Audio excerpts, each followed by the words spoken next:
Good morning, good afternoon, and good evening, and welcome to the Southern Magic Podcast. I'm your host, Matt, and we have a full crew here tonight with David, Josh, and Will. So, with a little quack there.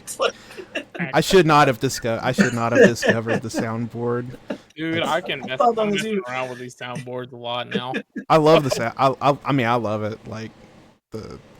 I love the comedic effect it can have. Definitely, it's no Howard Stern's level soundboard though, for sure. No, we have six sounds. Listen to Howard Stern. I haven't either. I know that his show, like the soundboard guy they have there, like kind of revolutionized like soundboard usage. He was like the Jerry Springer of radio. Like he would just get the most controversial topics, put them on air. No holds barred. Well, I am very eager to hear the magic stories from Dallas. I have One Piece has kind of consumed all of my time right now. I've gotten into One Piece officially. I'm on like episode 30 or something. Oh, you're almost done. That's pretty good. Oh my god, 30? Yeah, I'm starting from the bottom. Like I watched a few episodes of it after I had people just recommend it to me over and over again, and then I kind of fell off of it. But then I just gave it another try, and now I'm wanting to watch it like all the time now. It's so good. Are you doing like the reduced filler One Piece guide? Yes, I am. Okay. But I'll save you a lot of time. The thing about it though, I looked it up, and the filler episodes don't start until like episode 50 or something. Yeah, you like, got a bit. 1 through 44 are considered canon to the manga, and that's kind of what I'm going by. Matt, you want to see? I'm sorry. No, I was just saying. I know, Josh, you're is it Attack on Titan you're still working on? No, me and my wife, we started JJK, and I can certainly see why it has a fan club. JJK. Yeah, I remember I looked at Jujutsu Kaisen. Me and my wife were watching, and by episode 4, I literally looked at her. I was like, this is pretty good. I wonder if why this hasn't picked up a whole lot of steam. And I guess my head's been under a rock because like everyone that I told that to, they looked gigantic. at me. It's probably only second to Demon Slayer right now, I think. Dude, it's not even second to that, honestly. Have you gotten to the part yet where Sukuna goes up to Gojo and calls him his Jujutsu Kaisen? Yeah. See, Yeah, I'm not really big into anime, but like there, buddy. I do like JJK, and I love Demon Slayer. Demon Slayer is awesome. Demon Slayer is great. That is an awesome show. Waiting for is the next season out already? Or it's airing. Don't expect too much out of this season. This is like this is the season before the last big arc. So this is like prep work stuff. So that's what I've been telling people. Just don't expect much. It's still really good, but wasn't there a movie that came out recently that's like the bridge into the latest? I don't want to give spoilers for anyone who's listening that may not be. They let out nothing like canon. Well, I guess technically canon. They've been doing this thing where they've been showing the last episode of the previous season and then bringing it into the newest season. So basically, it's just one episode, like maybe half an episode. The only one that needed a movie was Mugen Train. I thought they did that really well. Everything else was just kind of like, Mugen hey, Train pay $20 to watch the first episode of the next season, pretty much. Yeah, essentially. Yeah. Yep. Well, not worth it. Well, I do love that. I do think Demon Slayer is great. And I'm going to think of a great way to bridge these topics at some point. But Dad, do you want to see what I've been collecting? Yes, I do. Okay, these are vintage. They're both. See? Oh my! Yeah, they have at the table, and you can't really see it there, but this one shows better. But yeah, they I love it. They just have them on tables, so I've been collecting people. I didn't know they would have the name tags from previous RCQs. Yeah, this one's from San Diego. Yeah, they bring them all. So I started collecting. Oh, that is so cool. Actually. Speaking of which. Oh, David's Good going to job. bring out his wall of them or something. He's got a whole lanyard. Oh, that is so cool. That is sick. A whole lanyard along with like my. Your pro tour. That is so cool. Oh, I am like collecting these like Pokemon badges, dude. I've been to all of them now. I'm So still working cool. on Dallas, like getting that invite to Dallas. That is- awesome. that's Went down sick. at the RC, but, Josh. I'm so Josh, sorry. Josh, where's your name tags? I'm proud of you, buddy. I'm so sorry. Josh, have you not been to any of the RCs since you started? Collecting them Brandon? like Pokemon badges, you say?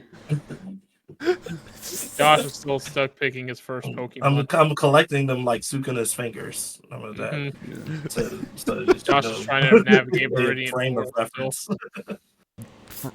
Dallas, RC Dallas was this past weekend, and me and Josh did not attend, but David and Will, y'all were both able to make it out. So I just kind of want to hear like what was the vibe like? How'd you do? What'd you like? You know, I guess Will can go ahead. Mine's a little shorter than David's, so I guess we'll do mine first. All right, so I started off 2-0. I play against an Espermere, which I've never played against before because I didn't do a lot of testing with standard because I'm bad. So I play against the mirror. I'm like, I wonder how this matchup goes. So I went turn 3 Rafine. They go, okay, cool. Flash in Fairy Mastermind, play Fairy Mastermind. I go, huh? Not a May, huh?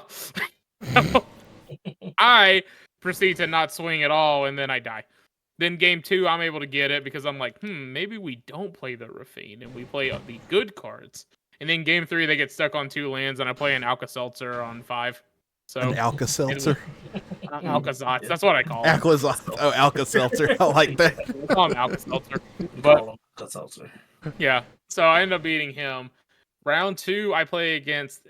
The list was called Grixis Hidetsugu Kairi combo. Very meta deck. I did not Okay. have it on my sideboard plan. Yeah. Do you know what that card does? Because I'm really surprised that everybody knows what this card does except for me. I know what Hidetsugu does. Okay, it doesn't do yeah. what it doesn't do that. Which one are you talking about? It's the one from Hidetsugu and March of the Machines. Every person I mentioned that to, they're like, oh, yeah, that card's sweet. And they knew what it did. I'm like, how? So here's what it does. It's Because 2 blue and 2 black, 5/5. When it ETBs, it brainstorms. But when it dies, you reveal the top card of your deck. Your opponent loses life equal to that mana cost. And if it's an instant, you get to play it for free. So the combo is you put it in with push and pull. So they basically, when it dies, they take 8, and then you can pull to take the card back into your put it back onto the battlefield, and then you brainstorm again, and combo. Anyway, he lost. So I ended up beating him. He kept a sketchy hand on game 3, where it was like Rafine or something. It was something good, nothing good. It was duress something else in 5 lands, and then he drew 4 more lands. So yeah, that happened. So round 3, I play against somebody. Their name was A. Adams. They were one of the people that was on the poster. They won like one of the 10Ks, and I go, oh, neat. They're on analysts. They end up crushing me game 1. Game 2, they are about to crush me, and then I top deck a Rest in Peace and ruin their plans. And it kind of gets a little grindy because they have a Garenbrig on the field, the one that triples the mana. There's one World Souls Rage in the deck, and they proceed to draw dead for 10 turns as I'm able to beat them in. So there's only 4 minutes left on the clock, and my opponent plays land go, I go land go. They go analyst, and I go land pass, I think, and they play another analyst, and then I go, okay, rest in peace, and then we draw. So the issue with Esper midrange is it doesn't have a great blue-white matchup, and I put myself in the draw bracket. I I proceed to go 2-3-1 after playing blue white. I had the first. I knew how this was gonna go after my first opponent. After on game 1, I played Deep Cavern Bat. Looked at their hand, saw that they didn't really have anything. I take like a March or whatever. They then top deck Sunfall and then top deck 4 3-steps ahead in a row. They top deck the same counterspell 4 times in a row. They're my hero. Tell Yeah, them and that. I literally go, really? You did that? He's like, yeah, I'm just good. I'm like, yeah, yeah. I'm just good. You think I qualified by accident? Get out of here. Yeah, so I was big sad, and I actually lost a bet. So we said that whoever did the worst. So you know how we normally do the spoon. Well, this wasn't a spoon eligible event, so we decided whoever came in worst, whoever did the worst, had to eat the Taco Bell giant Cheez-It. I haven't done that yet. That's I a have to go get it. reward. What are you talking about? No, it's too big. You have DoorDash. You can get it right now. No, on I could. camera. I could get it right now on camera. You're right. Would we have to see it? I'm gonna eat it eventually. I don't know when I'm gonna eat it, but like I'll eat it because you can get the Cheez-It tostada, but you can get it with nothing else on it but the Cheez-It. Arguably better. It's more than a box of Cheez-Its. I have tried. I tried I tried both actually. I got the tostada and the Crunch Wrap, and it's giant Cheez-It. Like, I mean, I don't know what else to say. Like, Cheez-Its are great. I love Cheez-Its, but like so Taco Bell has this chicken cantina bowl that I've been eating like every other day. It's not expensive. It's like $7 or $7.99, I think. That's expensive. And it's like not compared to like Taco Bell. Taco Bell, I guess. Because not for what it is. Because what I'm doing currently, I can't eat anything from Taco Bell except this. And compared to Chipotle, it is really cheap because it's essentially a Chipotle bowl with everything you want on it. Oh, that's fair. That's fair. And it's fantastic, and it's like only 500 calories or something like that. Like, it's sick. So I've been eating that every other day, and that's the only thing that's keeping me sane. So, yeah, Josh. Yeah, I did one when I was on the keto diet. I had a couple of them, like those steak ones, either chicken or steak ones. So just yeah, I did want to give a shout out to you, Josh, on your. You do look like you've slimmed down quite a bit. That's I'm glad that. So much. Oh, it's the beard. It is the beard. I don't know if I told you this story, Matt. I do think I have. I can tell I've lost some weight. But about a month ago, that's when I started this diet and actually going to the gym every day. And I remember I started at the end of April, and quite literally, I had my second day at the gym and second day of dieting, and I trimmed my beard. And a girl that works directly across from me, she goes, "Wow, Josh, I can already tell a difference." And I was like, "It's the beard." Thanks, Natalie. I didn't know how to react. It's like, whatever. But so David, you are also at Dallas. So Will's kind of giving us his rundown of his tournament. What about yours? How did your weekend go? I felt like it went really well. I played a brew of some sorts, a Jund mid-range deck that was basically like black green mid-range, but had Harvester. Your favorite card? No, that's why I had to play. I gotta play like Blood Tithe Harvester. Don't check the last playthrough that I just did. I don't know if that video is going to go up. I don't know if it completed recording because I kicked the power cord and it shut off.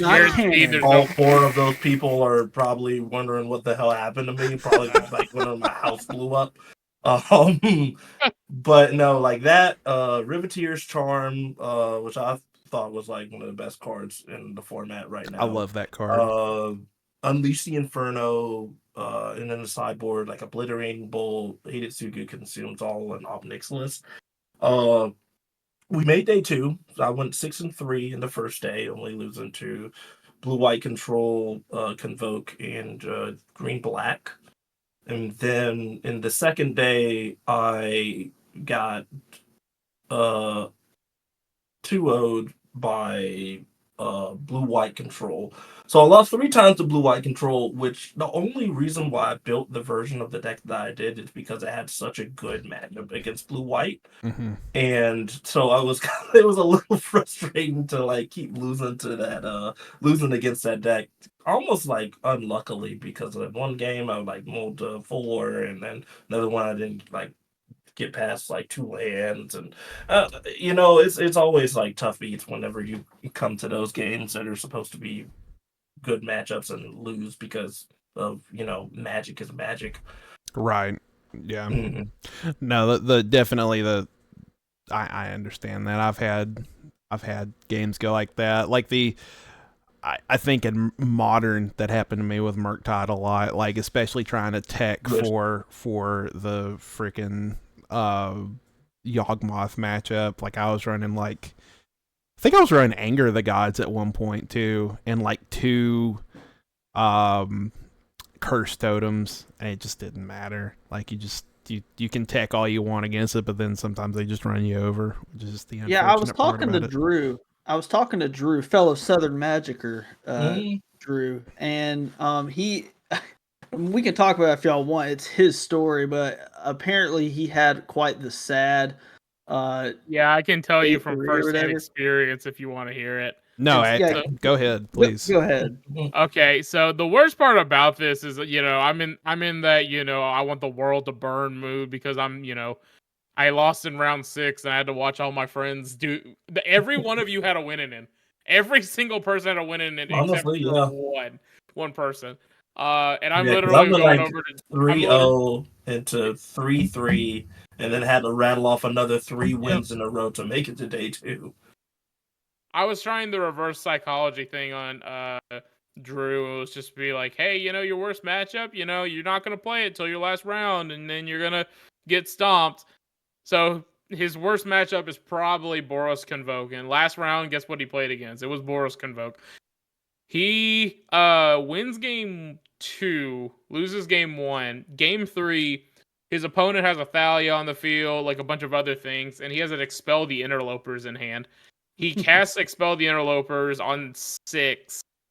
And he's at 5, I want to say, and then his opponent's at like 4 poison or something like that. He's on ban poison. The opponent top decks a Knight Errant of Eos or whatever, pays 5 mana to play it just as a 4/4 and kills him over 2 turns. Yeah, I was really happy to He see draws him. land, Squirrel's Hive, and loses. Yeah, I had to talk to Drew because Drew was like, depressed is a strong word, but he was pretty distressed, pretty upset about it. I know. And I kind of had to message him. And I was like, look, you obviously played very well to put you in a position, but he talked about how bummed out he was. But I was like, dude, you gotta understand, you were playing in a room with literally the best competitive Magic players currently. Yeah. Otherwise, they wouldn't be there. Literally He the also, step down from it's the Pro Tour. Like it's Yeah, so I it's don't like think- I wouldn't be. I understand it stings, but like, you didn't that have one. any. I don't easy think he matchup. was as upset of. I think the second day he was more upset because I would have been more upset for that one. Yeah, that was He signs up for the 10K, loses in the first round, and the 4th round rallies, goes 6-2, and misses cash on breakers. That was the one. That was that one I yeah. get. That one he was distraught that stings. because he literally did everything right. It was just this breakers. Yeah. You know what's Yeah, crazy? that's always unfortunate. You know what's crazy too? If he would have cashed, he would have only made $100. I literally made $100 going 201 in Legacy. I was like, what is going on? It's more about the point? bragging rights of Magic. I know, yeah. So you was it like a Legacy side event they had that you just signed up for? They only had Legacy High Roller events, which to call it a High Roller event is just weird. It was a $40 tournament where if you went 3-0, you made $200. I ended up going 2-0, where I keep one of the most sketchy hands. Hey, dude, speaking of which, Josh, you'll never guess what deck I played. It was Rhinos because I left 8 casts at home, so I was like, okay, fine, I'll play it, and I went undefeated. There's this thing that we have where I am literally like, I guess now 19-0-5 with this Will deck. goes no. Will literally take that deck and go goblin mode every time he plays it. I think he literally has a combined record of like 23-0-4. And the only reason he's drawn 4 times is because it's the last round and his opponents are just IDing in the Swiss so they can go on to the top 8. Like, I've never seen him lose with that deck. And every time it's the moment before a big tournament he goes, no, I'm gonna play 8 cast instead.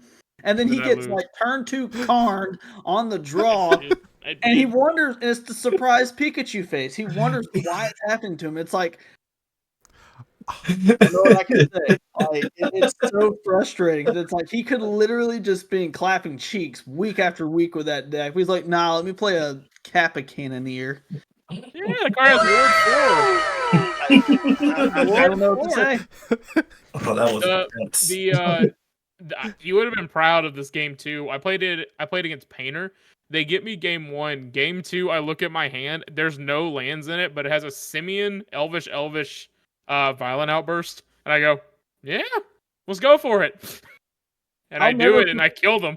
I'll never forget the first time you showed me that deck, and you had a sample hand, and it was a turn 1 Minskimbu with Force of Will backup, and you looked at me and genuinely asked me, hey, would you keep this? I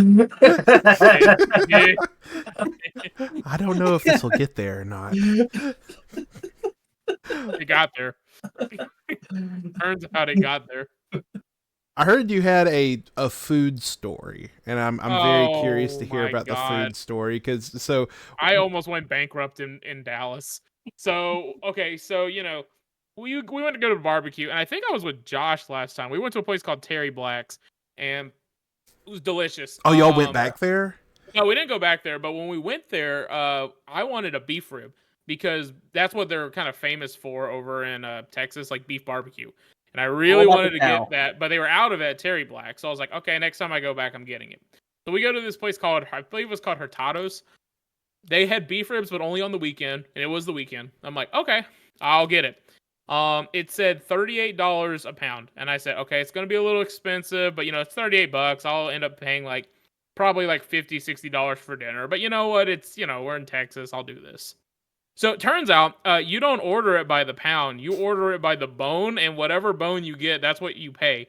They weighed mine out, and I got one that was 1.75 pounds. I also, David was a little, David's been mentioning this food forever, so I had to try it. Every place had birria tacos, and I've never had them before. So I was like, I had to try them out. It was like $6 for a taco. It was so good. I love that thing. All of it was good. What did I have? Like brisket. I had brisket burn-ins and ribs with a taco. Your food was really good. That just that beef rib, I would have paid. I have a picture of it. Paid money for it. It was so good. He let me get just a bite of it. I was so envious. I would have traded my whole plate of food for that one beef rib. It was huge too. It's like the fucking size of your goddamn forearm. Was it? Were they dino ribs? Because I know you can get dino ribs. Yeah, they were dino ribs. Basically dino ribs. I paid $108 for dinner that night. Jesus Christ! I literally, so y'all know I run like a small car business or whatever. I literally begged Kenny to pay me that night. I said, Kenny, I have to get paid right now. I need money. It's like all I can think of is like the scene from The Wolf of Wall Street where his dad comes in here and he's like $13,000 for one dinner. You gotta order the side. Tell him about the side. The sides. The sides. So that makes me feel a little bit better because when we went, were you talking about the time we went to Terry Black's the first time we went to Dallas? Because Terry Black's was amazing. That was their place. The first time we went to Terry Black's, this one was one called Hurtado. And I was telling them we should go to Terry Black's, but this one was closer and had really good reviews. Okay. Highly recommend Terry Black's. It was really good. That's what I was telling them. But Hurtado's was great too. Yeah. But we spent a lot of time in our Airbnb, and I really did not mind that. The backyard was basically an adult playground. There was a pickleball court. There was a giant chess set thing. There was darts. There was a grill. There was this picnic area. Oh, it was great. I got eaten up by mosquitoes. I'm still itching. I don't care. That sounds cool though. It was SCG really fun. It Atlanta was the had the nicest one. best Airbnb we've ever stayed in. Which one? SCG Atlanta. That's the best Airbnb. You're talking about the last one? the toy house. Everything was fake. Yeah. Oh man, Don't yeah. touch like, anything. Yeah, it's that was- all falling apart. I'll never forget. I'll just never forget when we were complaining about the house, and I was like, dude, this place is just being held up by duct tape. And I pointed to a random wall and looked up and noticed there was duct tape actually holding down Holding the wall. one of the panels. And you started to go pull it off, and everybody was like, don't touch that. Broke. The whole house reminded me of that Family Guy episode when Peter was buying the car. And it's like, Peter doesn't even have a real engine. It's just a drawing. And he goes, oh, okay, at least we have a warranty. And he turns around, the whole place just crumbles. So Like, pause for a second. So I do want to share these details, but I think it's important to preface because I don't think we've talked about this before. This was at SCG Atlanta. Was it a month ago? 2 months ago now? I don't even know. 2 or 3 months. 2 or 3 months ago. That was in February, wasn't it? Oh shit! I think it was. Yeah. Yeah, February or March. Anyway. So we ended up cramming, not by plan, but it just kind of ended up happening that way. We crammed like 12 people into this Airbnb that, from the pictures, looked pretty nice. But as we've learned, by the way, by the end of this, of how much I owed everybody. There was like there was people that like paid a at the bookie. beginning, and then we added stuff. So I had like 11 or 12 people that I owed money for. It's like, okay, I owe David $3, I owe Matt $65, I owe Josh $54, and like all of this. Your notepad looked like the New York Stock Exchange by the time you were done. It's just like this Got it somewhere. I'm gonna up find here, it, down here. I had to cross out people's names and all that. Yeah. So The Josh, Airbnb in Dallas was definitely the best one, though. Josh, That's I the think your best one that camera's I've stayed frozen. in. I think Josh's camera's frozen. Well, Josh is staring so I couldn't tell because that's like his main face. So I was just like, oh, he's just listening. That's like the best thing to pause. I've got to take a snip of that. That's I didn't notice at all. I was just like, oh no, he's just listening. It's fine. that is- Listening intensely. I'm saving that for later. That's a great image Josh, to if pause you can on. hear us, yeah, there you go. There Turn you it go. off. There we go. Oh, he's reconnecting. I'm back. Reconnecting. All right, you're good. You're good. your screen paused in such a way that it looked like you were just intently listening to everybody, so nobody noticed. Will was just like looking at you like, he's frozen. Yeah. There. Oh, man. That's gonna be a reaction All I image have to now. say is my Airbnb bedroom was immaculate.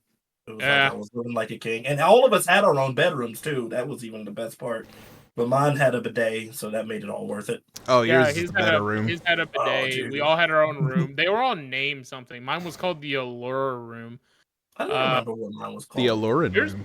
It was Allure. ALLURE, and then Drew's was the Azure room, which Was is this a blue. sex house y'all stayed at? Oh yeah, It might have been. it might have smelled been. like lavender throughout. Allure smells like lavender. Azul room. I think it They was had like this- a bridesmaids or like a bridal party It room. felt It like was it. it was like designed to house like 14 people. It was a But nice it was house. only It the was- 6 of us. They had like this water filter thing that I wanted to buy, and I looked it up, and it was $300, and I'm like, I still get it. So my birthday's in 2 weeks, so if any of y'all want to get me a $300 water fountain, just let me know. I'll get you a water hose. I'll Okay. keep you in my thoughts. Yeah, cool. You Sounds won't even good. have to leave the bed. You could just turn on the hose and Yep. drink from that. I have Yeah. noticed that the older I've gotten, and also the older the people that I travel with have gotten as well, because we're all kind of roughly around the same age, I would There we say. are.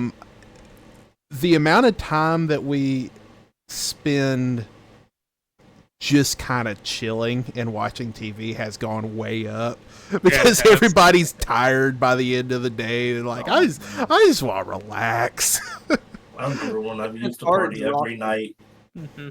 I always make sure to leave out one day Like however long the trip is, let's say it's Friday to Sunday, I make sure I always have Monday off just to do nothing. Yeah, What I think about is I think of now I need a whole day to recover. I remember one time me and Matt rode to Columbus in the backseat of a Honda Civic with another guy. It was a Honda Accord. It was a Honda Accord. A Honda Accord where we had me, Matt, and another guy about the same size as us driving the Honda H was indented into my ass for about a week after that. So we drove straight, and we drove straight there, and I think I went to work the next day. Oh, dude, really? We left at like 5 p.m. We got back at like 2 or 3 a.m. And the next day, I'm like, yeah, I'm good for work. Now I literally flew to Dallas. We got back at 10, and I'm still feeling it. Yeah. I do not miss those days. Yeah. I remember in Denver, me and Grant actually we were just beat from the day, and we actually just ended up like watching Defunct Land for like 2 hours in the hotel room, just on YouTube. It was just really cool. we just chilled because we were like, I don't want to go out. So that's what me and them did. But yeah. So the other thing about Dallas, I'm glad that y'all had a good time. I'm very, very happy for y'all that it was whether or not it was successful magic wise. I'm glad that y'all had a good time. However, there was one person who had a very, very, very, very not good time at Dallas, and that has spurred a big controversy within the competitive community. And Josh, you are very well read into this. I have not had a chance to read it, but there was a write-up that was done about it that's very long, very detailed. A book. Yeah, a book. And you are the Homer of this right now. So can you please share with the class the summary in details? I want to point out that this post has 755,000 views on Twitter. Yes. Oh, wow. This thing was the topic of the weekend. Kind of sucks, though, because you kind of hope for these events, the main story to be the winner. But I read this post this person made. I've read it 3 times, and that's not to really show how diligent I am, but it's really to show just how much time I had at work today. Yeah. So the cliff notes of it are essentially player is playing for the winning in for the Pro Tour. For those of you who aren't aware, at the regional championship. Retract that, because it was not the winning in. It was just to keep him into the Pro Tour. Oh, I thought it was the one. We can delete that then. Yeah, go ahead. Either way, yeah. If that's the case, my whole opinion of this has completely changed. It was already kind of changing, but either way, a player was in contention for the Pro Tour. They were on a hot streak or whatever, and they get paired into another player, and they're in game 3. And they're essentially the player that that's making this post was playing an aggro deck, playing the Gruul aggro deck with Questing Druid, all that stuff.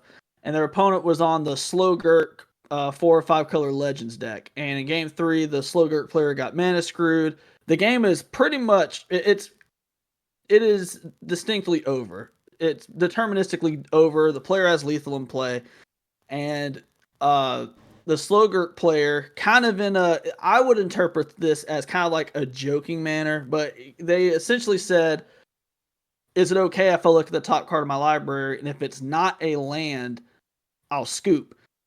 And the player goes, I guess, go ahead. I mean, I don't care. And so she does that and concedes. And that was it. That was the match. Moving on, no problem. However, there was a judge that was nearby that saw it take place. I think it was a head judge too. It was a head judge also. Did an investigation and essentially ruled that this was an IDW. Which, for those who are not aware, that is a... Will, you're a judge. What does that mean again? It's something... inappropriate something of winning. I don't remember what the D means Something for like that. Inappropriate. Yeah, essentially Determination of a win. Determination winning. Yes. So essentially, if you ever play in a Magic event and it's the last round, they always will tell you the same thing. That is, we are here to play Magic. Don't roll a die. Don't bribe your opponent. Don't do all this stuff, etc. And they're here to play Magic. So essentially, what these guys did by the opponent looking at the top card of their deck, they can and both players knew about it. There was a collusion, and it created IDW. And both players received a match loss because of it. Not essentially, in theory, although if you do the math, I don't think it does it 100%, but in theory, it knocks them out of being able to win and keep winning and qualify and place high enough to qualify for the Pro Tour, etc.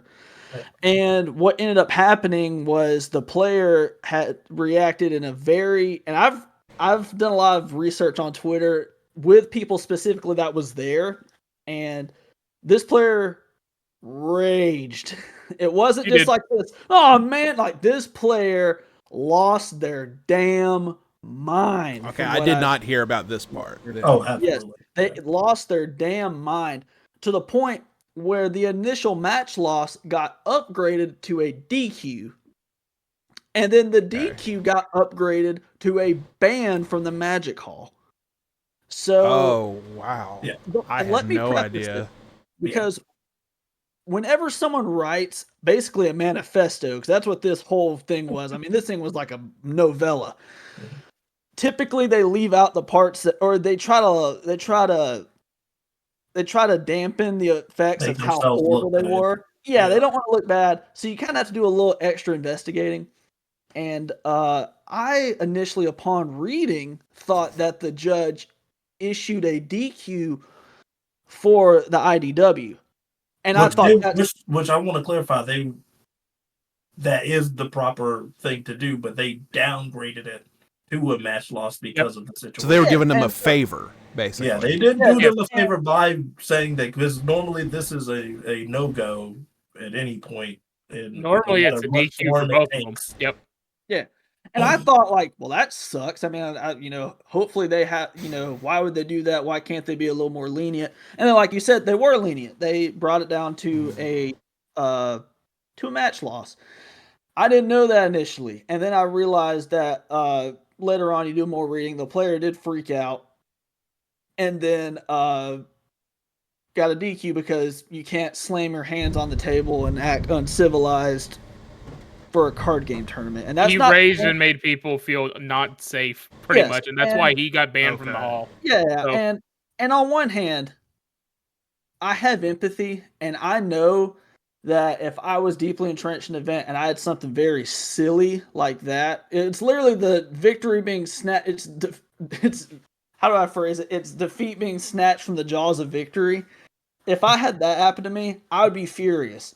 Would I slam my hands on the table and yell at people? Probably not. I'd probably I wouldn't be friendly, but I don't know if I'd go that far. You remove yourself from the situation immediately. I get out of there. I get out of there. If you are getting those kind of feelings bubbling up, you remove yourself as quickly as possible. Because I've had to do that before. And so that happened. So I can understand, even though I wouldn't take it that far, I can still understand it. But he kind of framed himself to be a martyr of sorts, and I don't think that's the way to go about it. And the other thing that I didn't really like about the whole discourse was, like, people started literally putting on Twitter, they started to compare judges and Magic events to cops, which is just ridiculous. Just absolutely ridiculous. I don't think people understand how hard it is to be a judge, specifically at events like this. We had just got done talking about how Magic events are extremely exhausting as a player, right? And as a player, you show up to the event at a specific time. Guess what? Judges are usually there an hour to 2 hours before the event starts, okay? You leave whenever you feel like it. They don't have that luxury. They have to stick around. And a lot of times they have to help. They have to finish closing up. They have to finish putting up all the tables.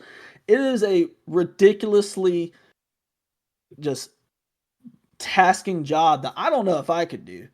And they have to put up with that. And then at the end of the day, they have to make a difficult judging decision. And now they're getting slandered on Twitter. I just felt bad for them.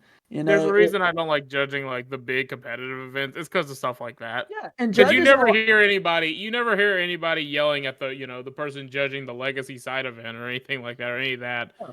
I mean, you can, but it's a very, very rare. Magic judges, in a lot of ways, I felt are kind of like baseball umpires, where like they're Nobody only likes them. talked about in bad way, in a bad light. Yep. When they're doing their job correctly, it's when you don't even know they're there. Yep. But when something like this, like a scandal or something bad happens, or it's when they're magnified and they're vilified in front of everyone. And I don't really like that. I will say this though about the ruling. I want to make sure I got this out. I'm not a fan of the ruling. Even if it's a match loss, I'm not a fan of it. Even if it's correct, I'm not a fan of it. And I actually scoured through Twitter just to see if I was the only one with that opinion. It seems like a lot, and this isn't to say it's the right opinion. I'm just giving myself a little background. A lot of people like Ross Merriam, Cedric Phillips, PVD, like all LSV, all these guys, they generally kind of say that they don't like the ruling, and it's more of a improper sequencing of things. It's more akin to that than an actual cheat. But it is the way to go about it. I think my too long didn't read summary would be, I don't like the ruling and I think something should change, but I absolutely agree with the DQ because you can't really have that going on in any setting, let alone a Magic tournament. And I guess the last thing I'll say is one of the arguments that I've seen through people is they say, well, that's comp REL for you. And I don't know how to react to that because what even is that nowadays? Because we live in a world where you can walk back a missed pact trigger, but yet this is the thing that's too far. Just look at the top card of your library while you're discernibly dead. So it's like I've said this in the chat today. I've said it for over a year now. I really think if Magic competitively is something that Wizards wants to invest in, or if we think it's something that's going to be bigger, I think we should really we should have a judges summit where we have a live stream thing where we have a judge, and we're not going to ask questions like what happens if my opponent has a humility and I flash an address down, and that like we're not going to do stacks and layers questions. We're going to say like we're going to go over what is, the customary action in a tournament setting for these top however many interactions. For example, if I have a chalice on 1 and my opponent bolts me, what happens? Because that's a whole subject out of nowhere. If I miss a pat trigger, what happens? If my opponent does this to my library, to their library while they're dead, what happens? So debates like these don't even happen. They're kind of nipped at the bud, I just feel like there's been so many rules changes that haven't been properly declared that leads to these scenarios.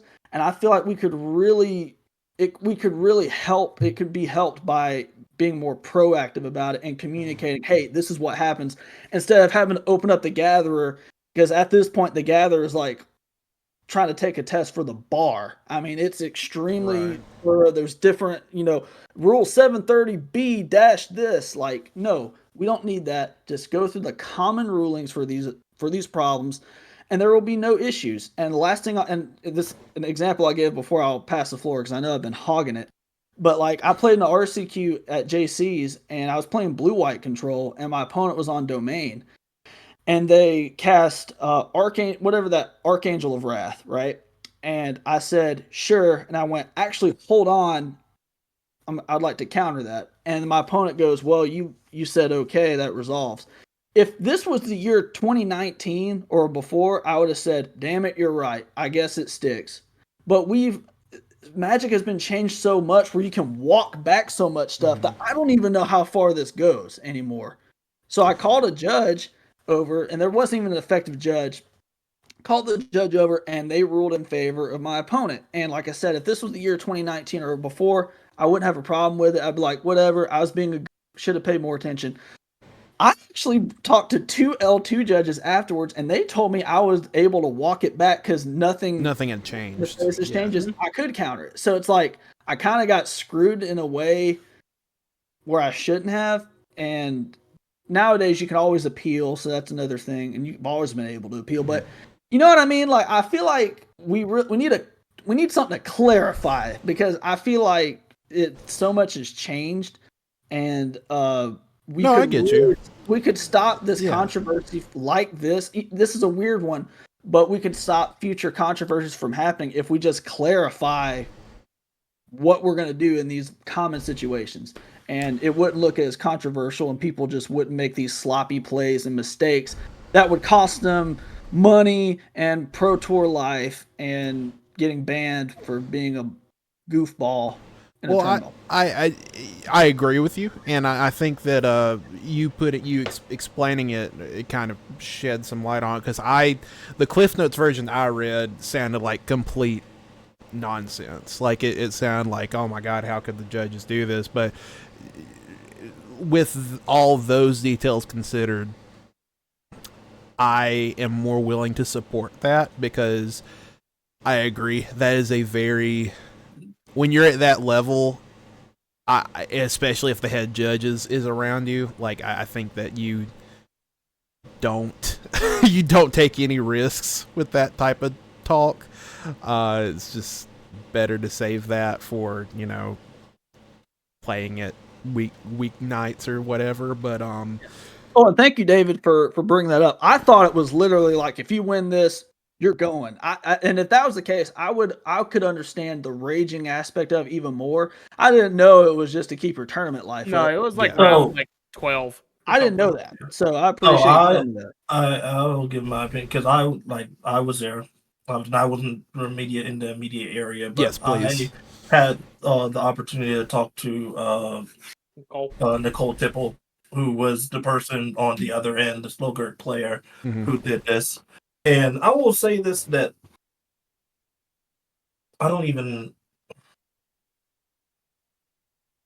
it's kind of like, judging is a damned if you do, damned if you don't type of situation, where people like to complain that the rule of Magic has been so lenient and changed, and then it comes to situations like this, and then the rule of law is issued out as it is by the book, and they were even lenient with that, and gave them a downgraded sentence because of the situation, and people still complain for the most part.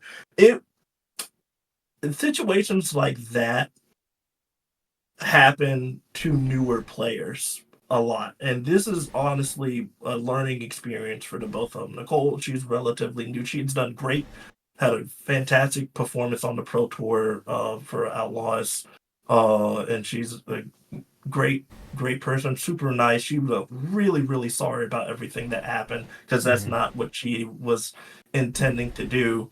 And I look back at this guy has only been playing pro Magic, from what I could tell, or like competitive Magic from what I could tell,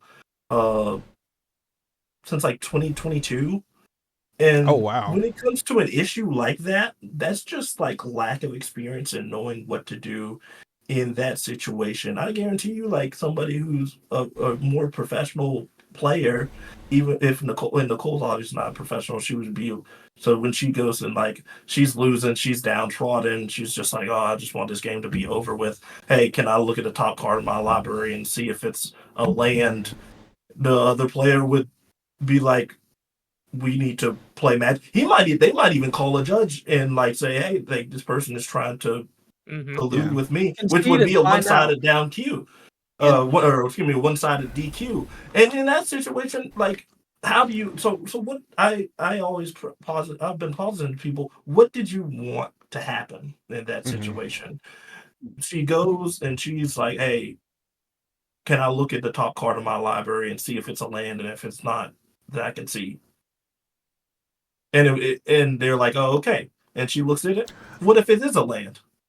And then she puts it back down, and then they continue the game. That's looking at extra cards. yeah, And that's another issue that comes open. up. That And is then it's opening like, you up oh, to now cheating. it's just like putting all of that on me.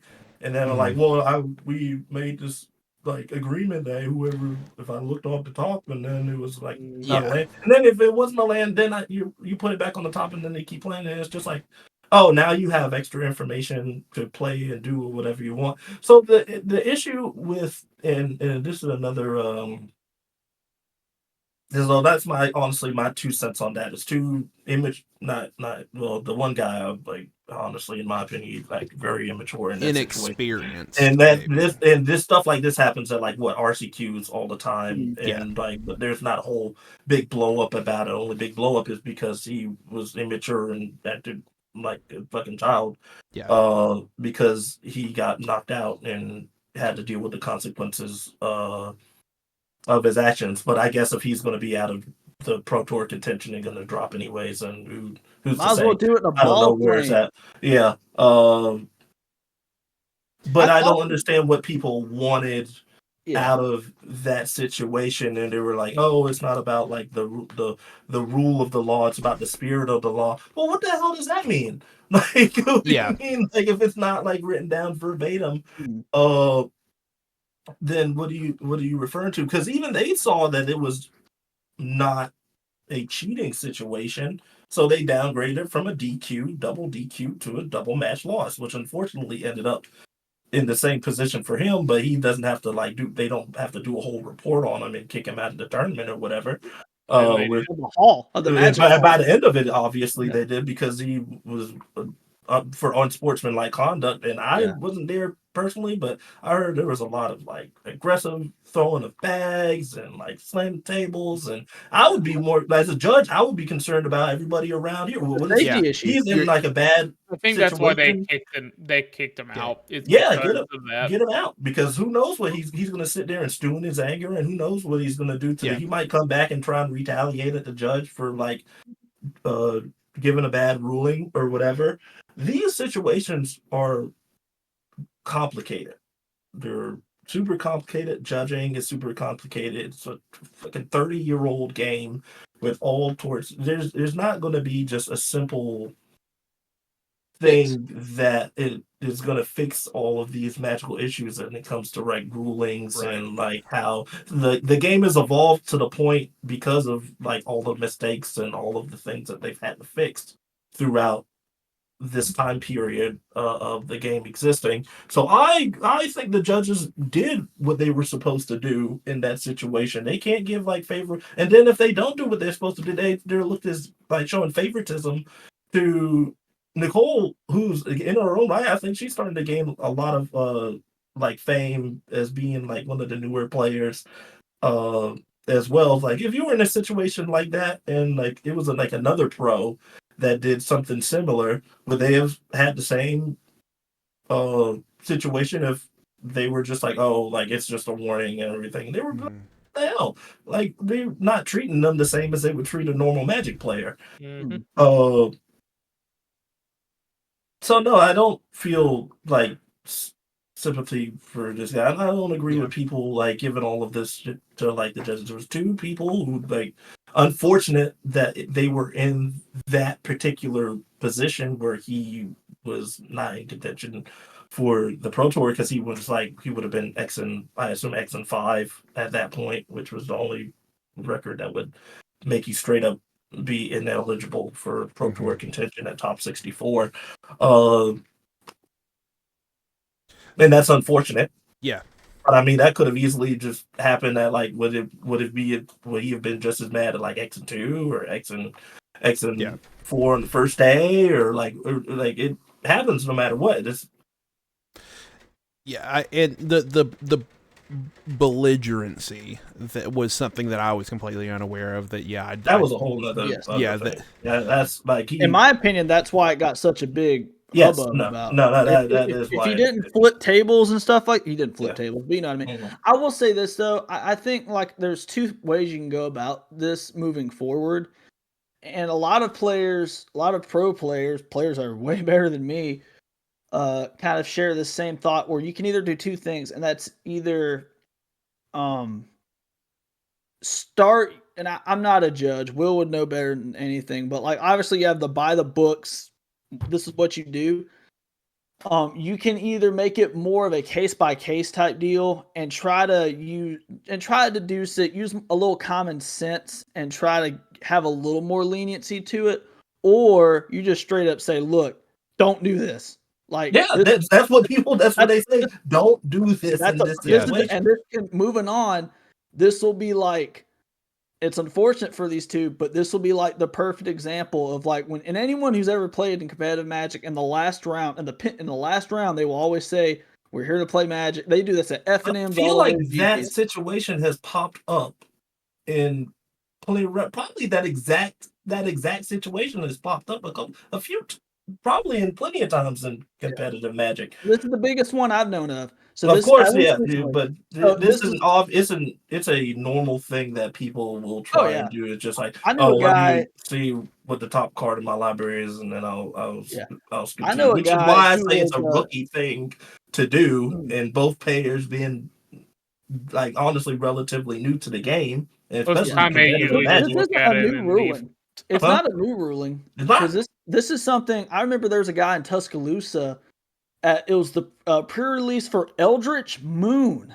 This is a pre-release now, and this is not like how it was today, where you play like 4 rounds and move. Like, it was a full day event. It was like a tournament essentially. All night. And like the last round, there were 2 guys, and they said, "Hey, you just want to flip a coin to see who wins?" They got a ban, a DCI ban. So it's like, but this is the biggest one yet that I've known in this new age of competitive Magic, where there is no DCI. The Pro Tours, whatever, GPs aren't what they used to be anymore. They have Magic Cons now, but they don't have Grand Prix. I feel like this will be an example, a more modern example of what not to do in a Magic event. And it was still lenient. Yeah, like I said, this was originally the thing about like case by case basis is, when it comes to this stuff, that's not like isolated incidents. They're set precedents for other judges and other tournaments to determine what ruling they're going to go off of. And is the precedent that we're going to set for a situation like that going to be that, we're just going to give a slap on the wrist, and then how many slaps on the wrist is that going to be? That's the other thing. What if I know the judge? What if I know the judge, and then it becomes like an inside thing, but it's one of those things you can't really quantify, so it never so like that can be a very dangerous route. But you kind of have to do that in order for something to be official, or else it just looks like nobody really knows what they're going to be doing. Well, Will, you're the judge of the group right now, so I am very interested in hearing your side of your viewpoint of this, though. Well, it does suck. It does suck that this happened. I do think it was the right call. I think it's kind of what they've been reiterating. It's just that they were doing them a leniency of giving them a match loss instead of giving them a DQ. Because it was supposed to be a DQ. So that was the leniency thing. They really should have just given them a DQ, but decided not to. It was just unfortunate for him that it was the end of his tournament. Yeah, it was unfortunate. The guy ends up, so it was the X3 bracket. They were both going to be X4, but his breakers were so bad that he was like, I'm not going to make it. Slams the table. And when he was throwing stuff, he said that he was throwing stuff to his friend or whatever. Says, I can't hold on to this, and starts running off. So that was his claim, was he was like tossing his backpack to his friend. Yeah. Well, he did like that. A lot of it was a whole tantrum. I think I've mentioned it to judges mention this before, but I feel like a lot of judges, they start judging because they want a position of power that they don't normally have.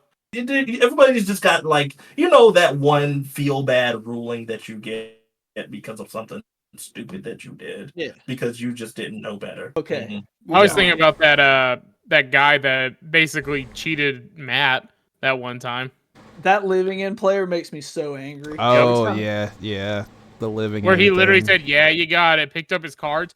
I figured out what you do as soon as they say you got it. You pick your cards up too. Be like, "Well, you said it, got it." Yeah. That is the first person I've ever seen win and lose a match of Magic in the same time. I got my revenge on him. I beat him in day 2 bad. The worst part about if that had happened to me like round 3 or whatever, I'd be like, okay, just fuck this guy. Like, I just move on with my life. The fact that it was I needed that game to win so that I could go to day 2. That was kind of that's what really it like means when you're in that unfortunate position when something like that happens.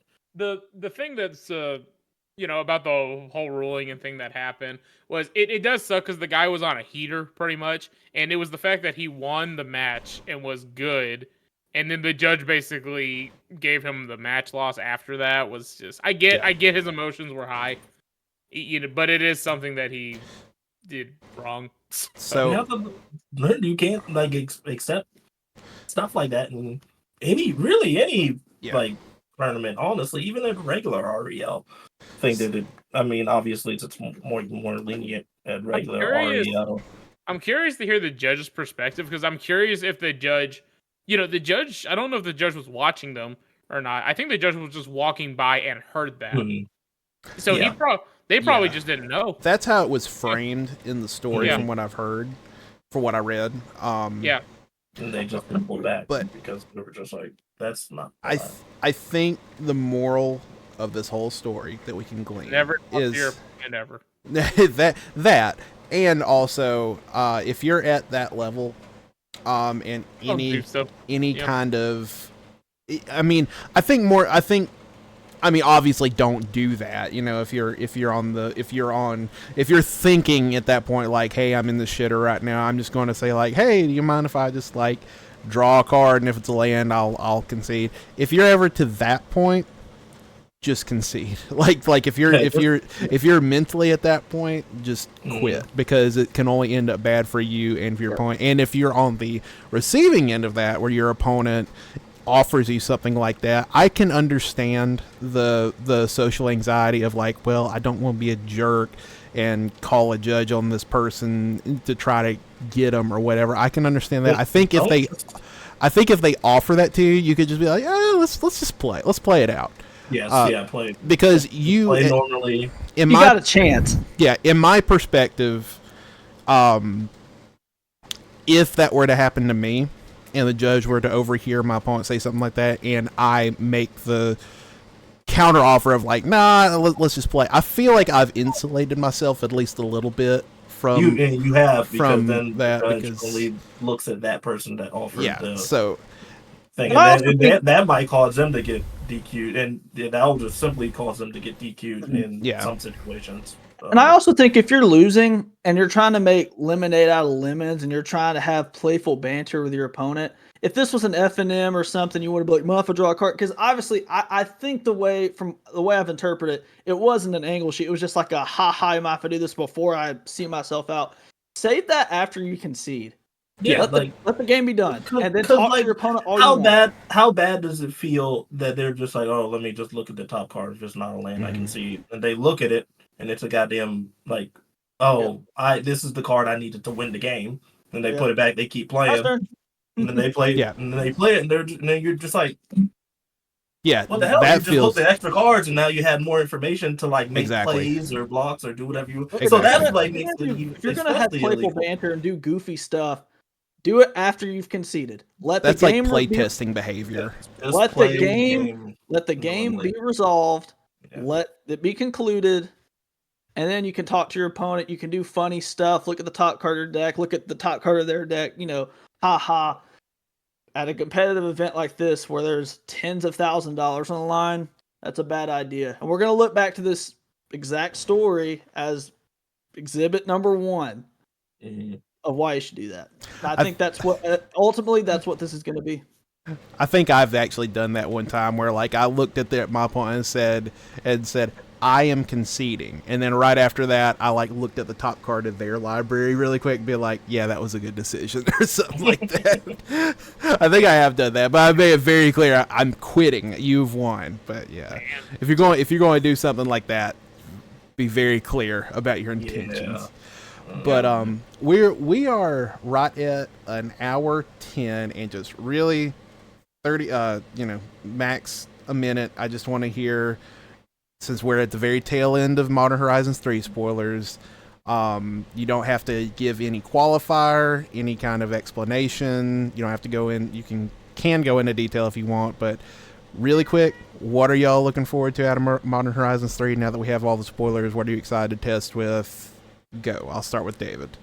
I'm looking forward to the judges summit where we simplify all of these rules. Just playing. No. That's a good one. You know me, I'm a Thoughtseize boy. I want to play Nethergoyf. Mm-hmm. Okay. And also there's another like 2-mana enchantment that's kind of like Sylvan Library almost. I forget what the Birthing I Pot? forget the name of the card. No, it's like a black 2-mana, 1 in a black. And I want to say you like look at the top 3 of your library and then pay 1 and then put 1 into your hand and then the rest into your graveyard. Ripples of Undeath. Is it Ripples of Undeath? Yeah. At the beginning of your pre-combat main phase, mill 3 cards, and you may pay 1 and 3 life. You do put the card from among them into your hand. Wow. Yeah. I think that one's that's like good. Seems decent. 3 life is a lot. It's. I mean, Silver Library is 4 life. Oh, is it? Mm-hmm. Silver Library, you have to pay 4 life for each additional card you keep in your hand. Oh well, each additional card though. No. So you draw your 3, and you put 2 back, and enable to put 1 in your hand, you have to pay 4 life, and to put the other 1 in your hand, you have to pay another 4. So. Okay. I've seen people literally just 8-ball themselves trying to dig for something. Yeah. I think that card seems decent. Okay. Josh, what about you? What are you hyped for? Flage, if I'm pronouncing that right, Titan of Fire's Fury. That card is awesome. I don't know what home it's going to go into for those that are unaware. It's the new Uro of this set where it's 1 in a white and a colorless. You it's lightning helix someone. And then and then when you escape it, it's a 6/6. That lightning helix is when it enters battlefield or attacks. That card is sick. I don't know the home it'll go in. It'll have a home. I don't know if it's going to be ungodly expensive, but I went ahead and I pre-ordered 4 during this podcast because I'm confident. How much was it? I got the play set for $90. So it could be more, it could be less, whatever. The other card, and I'm trying to keep this fast because I know this show's going long. The other one is the Necro Bloom. Anyone that's in this chat knows I've been spamming all the channels. I've seen that fucking card so many times because I like that card. I love it. It is a 2/7, so it can't get unholy heated. It has a big donk. It blocks everything. It makes Field of the Dead tokens happen. It makes plant tokens happen. You can Ghost Quarter lock your opponents. You can get fetch lands for days. I could go on about that card. It makes me happy. It probably sucks, but it's the one that I'm most excited about. So there's my answer. All right, Will? I mean, Nadu seems pretty good. That's the bird that's making Shuko be like $30. Kappa Cannoneer, of course. I'm going to be experimenting with that. That card's great, and people need to freaking give it the love. Do you want to hear the stupid thing I want to do? Sure. All right. Have you read Kudo, King of the Bears? No. Oh yeah. Other creatures have base power and toughness 2/2 and are bears in addition to your other type. I want to play that with Elishnorn. So stupid. Yeah. You get nothing. Yeah. And I get everything. I have big bears and you have nothing. That's all I cool. want. Yeah. I am going to be kind of boring, and I am also going to say Nethergoyf. I want to play with that card. I am not above. I can fully understand if it comes out and it's total doo-doo, but I mean, it won't possibly be doo-doo. It's like the one mana, legit 1 mana black creature that's like people are playing like Stalactite Stalker, and I'm like, no, thank you. Yeah, no.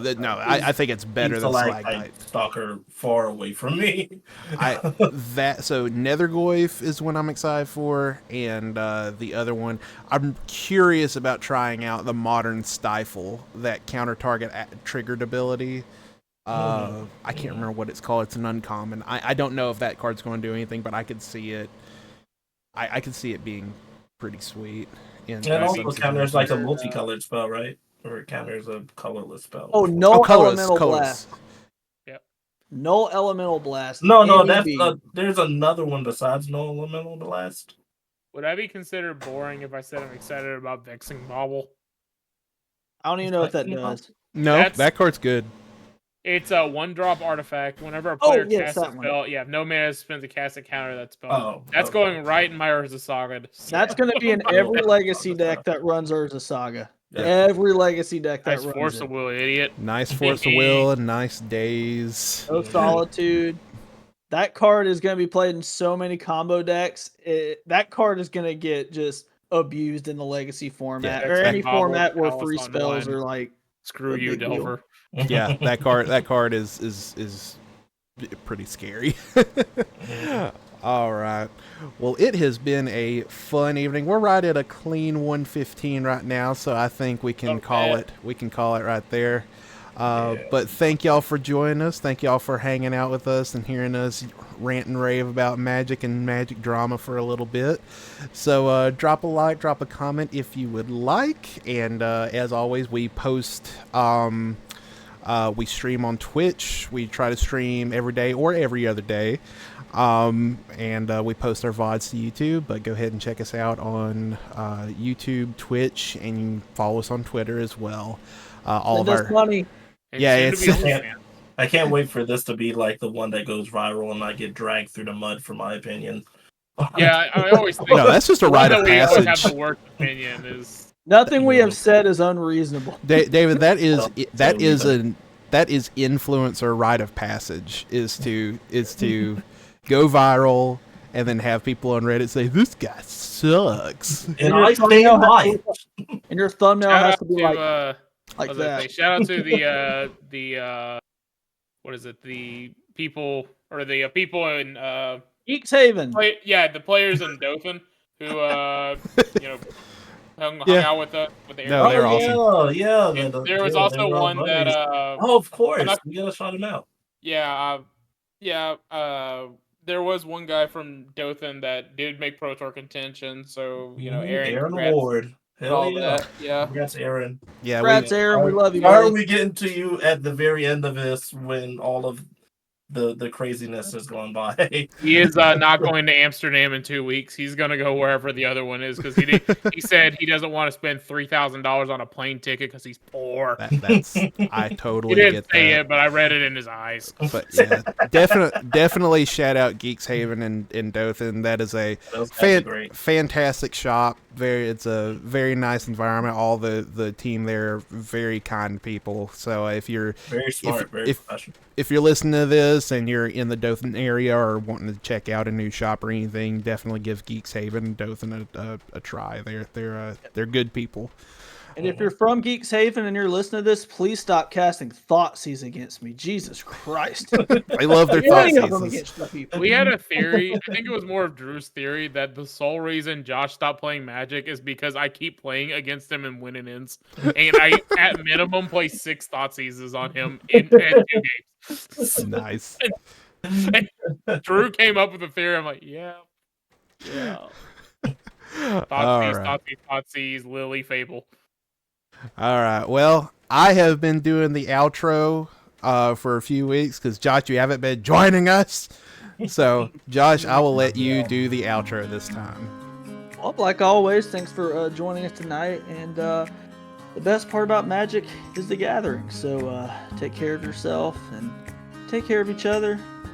We'll see you next time. Remember to eat at Terry Black's. Bye-bye. Terry Black's. Yes. Terry Black's. We love the Blacks. God damn it.